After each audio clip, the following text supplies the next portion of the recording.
Ever wondered how America's most notorious criminal empires got their start? You might think of bank robbers or smugglers, but the real story is much stranger. It all begins with a law. A law that wasn't meant to create gangsters, but did just that, almost by accident. This is the story of how a well-intentioned act of Congress laid the groundwork for decades of organized crime. Let's rewind to the early 20th century. America was a nation of immigrants, and a new wave of people, particularly from Southern and Eastern Europe, was arriving. At the same time, a powerful social movement was gaining steam. Prohibition. Led by groups like the Anti-Saloon League. The temperance movement argued that alcohol was the root of all social evils: poverty, crime, domestic abuse, you name it. They painted a picture of a purer, more sober America. And in 1919, they got their wish. The 18th Amendment was ratified, and the Volstead Act was passed to enforce it. The production, sale, and transport of alcoholic beverages became illegal across the United States. On paper, it sounded like a noble experiment. The government thought they were cleaning up the country.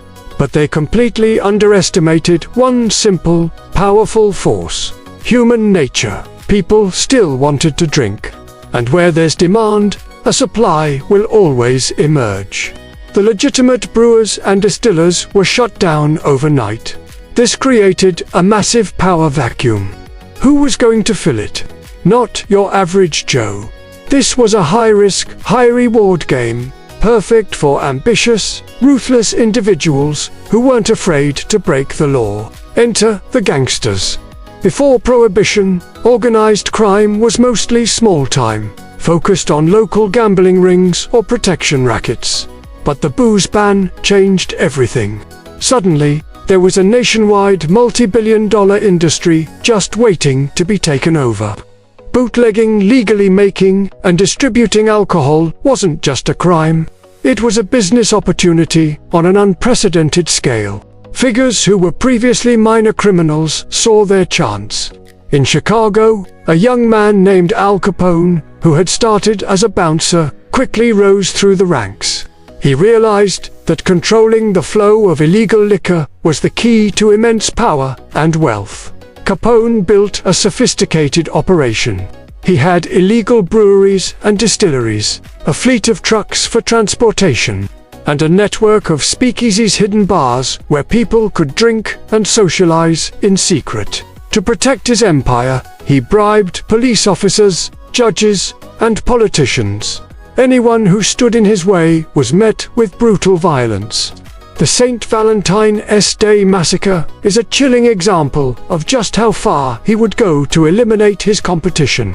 And it wasn't just Capone. In New York, gangsters like Lucky Luciano and Meyer Lansky were doing the same thing. They weren't just thugs. They were criminal entrepreneurs. They organized disparate street gangs into efficient, corporate-like structures. They divided territories, managed supply chains, and established complex money laundering schemes. They created what we now know as the modern American mafia. The profits were staggering. By the mid-1920s, Al Capone was reportedly making the equivalent of over $1 billion a year in today's money. All thanks to a law that was supposed to stop people from drinking. The irony is that Prohibition actually made the crime problem worse. Before 1920, homicide rates were declining. During Prohibition, they skyrocketed. The competition between rival gangs for control of the liquor trade led to open warfare on the streets of America's biggest cities. The very law meant to reduce crime had fueled a wave of violence unlike anything the country had seen before.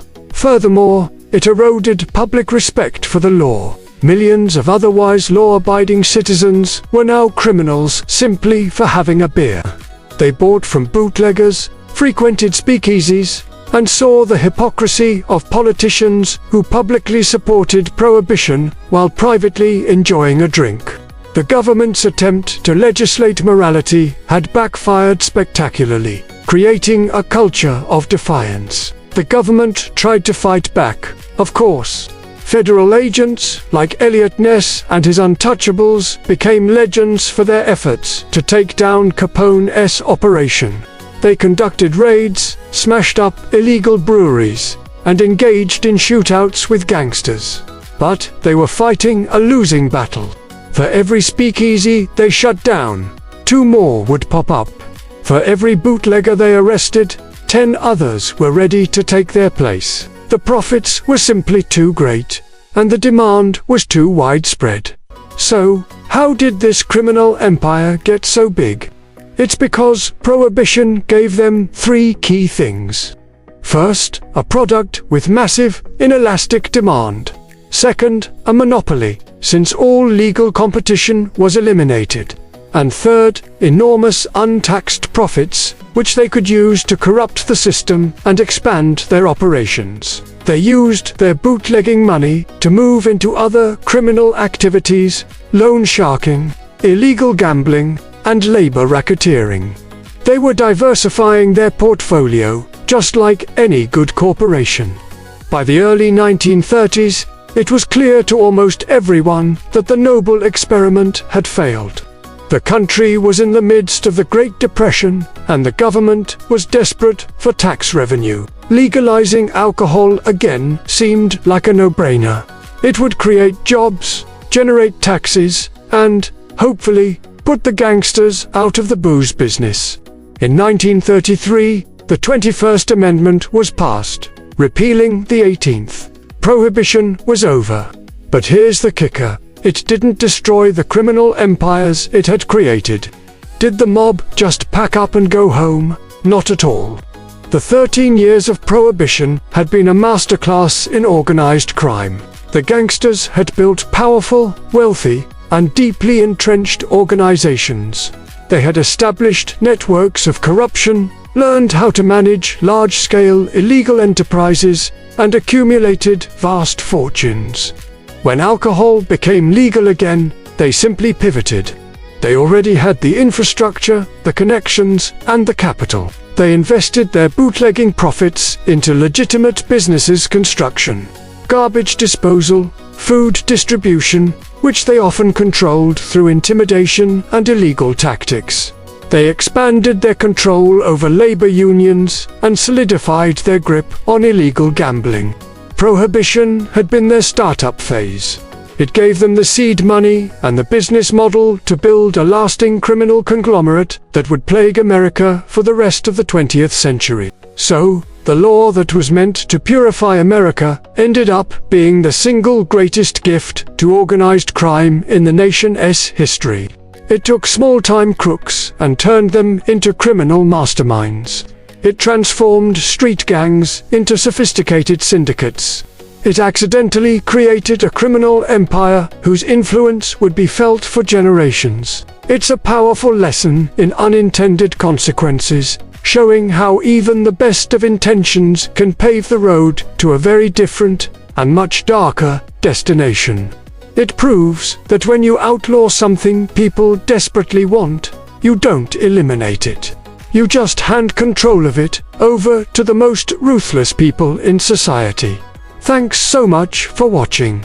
If you found this story fascinating, make sure to hit that like button and subscribe for more deep dives into the hidden corners of history. See you in the next one.